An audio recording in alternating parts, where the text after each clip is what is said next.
سامعین محترم اعزائے گرامی، مسند احمد کی روایت ہے، ترمذی کی روایت ہے، بخاری میں بھی اس کا کچھ حصہ بیان کیا گیا۔ اللہ کے رسول بیٹھے ہوئے ہیں، صحابہ کرام رضوان اللہ علیہم کی محفل ہے، اچانک ایک صحابی آتے ہیں، معیذ بن مالک ان کا نام ہے۔ وہ آ کر اللہ کے رسول سے عرض کرتے ہیں، یا رسول اللہ میں ہلاک ہو گیا، یا رسول اللہ میں ہلاک ہو گیا۔ تو رسول اللہ علیہ وسلم پوچھتے ہیں کہ بھئی کس چیز نے تمہیں ہلاکت میں ڈال دیا، یعنی ویسا کیا ہوا جس کی وجہ سے تم اتنا پریشان ہو رہے ہو، ہلاکت میں پڑ گئے؟ حضرت معاذ رضی اللہ تعالیٰ عنہ فرماتے ہیں، یا رسول اللہ مجھ سے زنا ہو گیا ہے، مجھ سے زنا ہو گیا۔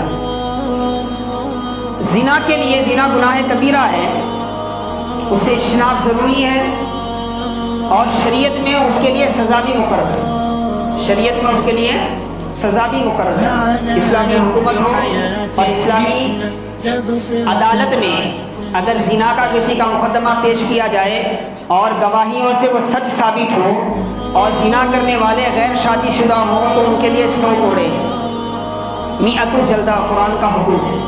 اگر شادی شدہ ہو تو ان کے لیے رجم ہے، رجم۔ رجم کے معنی کیا؟ برسر عام پبلک کے سامنے ٹھہرا کرا کے اس کو پتھر لے کے مارنا، اس وقت تک مارنا جب تک کہ مرتا نہیں، جب تک کہ مرتا نہیں۔ یہ زنا کی سزا ہے، اتنا آسان نہیں ہے۔ اللہ کے رسول کی بارگاہ میں وہ آ کر زنا کا اعتراف کر رہے ہیں۔ آقا علیہ السلام نے فرمایا، ابھی کا جنون، میاں کیا تجھے دیوانگی ہے؟ آقا نے فرمایا، دیوانے ہو گئے؟ کیسی بات کر رہے تم؟ کیونکہ جتنی یہ سزا ہے نا، اس کو ثابت کرنا بھی اتنا مشکل ہے۔ ایسے ہی نہیں کوئی بھی بول دیا تو زنا ثابت نہیں ہو جاتا، بلکہ اس کے لیے 4 گواہ ہونا، یا جو اس کا فاعل ہے، مرتکب ہے، وہ خود اس کا اعتراف کرنا 4 مرتبہ۔ شرائط ہے اس کے، ان سارے شرائط کے ساتھ اسلامی عدالت میں اگر کسی پر زنا ثابت ہوتا ہے تو پھر وہ سزا ہے۔ تو رسول اللہ علیہ وسلم نے فرمایا، بھئی دیوانے ہو گئے تم؟ انہوں نے پھر وہی کہا، پھر وہی کہا۔ تو ایک روایت میں ہے، آقا نے فرمایا، شراب پی کیا ہے؟ کیسے اپنے اوپر اتنا بڑا یہ کر سکتے ہو؟ یہاں تک کہ صحابہ تصدیق کرنے کے لیے کچھ صحابہ جا کے قریب سے دیکھے، سونگے، شراب پیے کیا؟ بولے یا رسول اللہ یہ تو شراب بھی پی کر نہیں آئے ہیں۔ تو جب اعتراف پورا ہوا، 4 مرتبہ انہوں نے اعتراف کر لیا، تو اللہ کے رسول صلی اللہ علیہ وسلم نے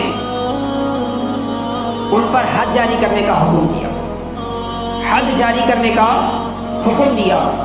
اب حد جاری ہوئی تو حد کیسی تھی؟ رجم، یعنی پتھر لے کے مارنا۔ کب تک؟ مرنے تک۔ پھر اسی حالت میں ان کا انتقال ہو گیا، اسی حالت میں ان کا انتقال ہو گیا۔ اب لوگوں میں طرح طرح کی باتیں شروع ہو گئی، دنیا کا معاملہ ہے، طرح طرح کی باتیں ہونے لگی۔ تو رسول اللہ صلی اللہ علیہ وسلم تک یہ بات پہنچی حضرت معاذ کے تعلق سے، تو بعض روایتوں میں ہے آپ نے بڑا اونچے کلمات ان کے لیے فرمائے، کیونکہ حضرت معاذ کا یہ اعتراف جو ہے یہ در حقیقت اسی کیفیت کی بنا پر تھا جو قرآن کہتا ہے کہ اللہ ہمارے ہر فعل سے واقف ہے۔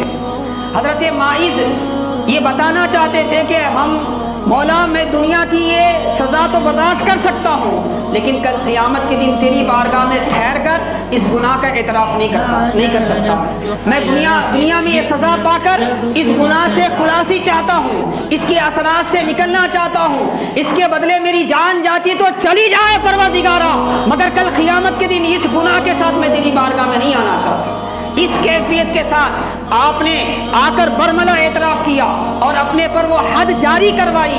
جب لوگوں میں باتیں ہونے لگی تو آقا نے ایک روایت میں آتا ہے فرمایا، حضرت معاذ نے ایسی توبہ کی ہے، اس توبہ کو تمام اہل مدینہ میں تقسیم کر دیا جائے تو ہر ایک کی توبہ قبول ہو جائے، ہر ایک کی توبہ قبول ہو جائے۔ اور ایک روایت میں ہے رسول اللہ صلی اللہ علیہ وسلم نے فرمایا، تم معاذ کے بارے میں اتنا ادنا سوچتے ہو مگر اس کا مقصد تو اتنا اعلیٰ تھا۔ آقا فرماتے ہیں میں اسے جنت کی نہروں میں غوطہ لگاتے ہوئے دیکھ رہا ہوں، جنت کی نہروں میں غوطہ لگاتے ہوئے دیکھ رہا ہوں۔ تو حاضرین محترم عزیزان گرامی، آپ غور فرمائیں، جب انسان پر یہ کیفیت طاری ہوتی ہے کہ اس کا پروردگار اس کے ایک ایک فعل سے واقف ہے تو وہ ریاکاری سے بچتا ہے، اخلاص کی طرف آتا ہے۔ جب اس کی یہ فکر ہوتی ہے کہ اللہ پاک اس کے ایک ایک عمل سے واقف ہے تو وہ خیر کی طرف بڑھتا ہے، شر سے پیچھے ہوتا ہے، اچھائی کی طرف جاتا ہے، گناہوں سے اجتناب کرنا شروع کر دیتا ہے، اور جتنا وہ اجتناب گناہوں سے کرتا جاتا ہے اتنا زیادہ کیا ہے اس کے لیے خیر کے دروازے کھلتے جاتے ہیں۔